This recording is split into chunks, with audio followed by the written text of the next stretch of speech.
Hello everyone. तर आज आपण बघतोय रोल्स थेरम. रोल्स थेरमचं स्टेटमेंट हे सांगतं की एफ ऑफ एक्स हे जर फंक्शन क्लोज्ड इंटरवल ए बीवरती डिफाईन केलेलं असेल आणि ते फंक्शन कंटिन्युअस असेल क्लोज ए बीवरती आणि ते फंक्शन डिफरन्शिएबल असेल ओपन इंटरवल ए बीवरती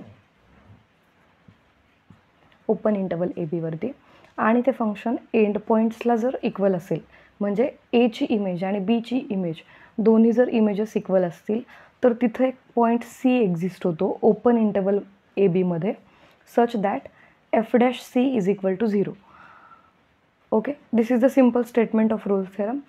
आता माझा क्वेश्चन असा आहे तुम्हाला की इथं ओपन इंटरवल ए बी का घेतलं आहे, डिफरन्शिएबिलिटी आपण क्लोज ए बीवरती का नाही घेतली, जशी आपण कंटिन्युटी क्लोज ए बीवरती चेक केली. सो कमेंट करा की आपण ओपन ए बी का घेतो, क्लोज ए बी का नाही घेत. ओके.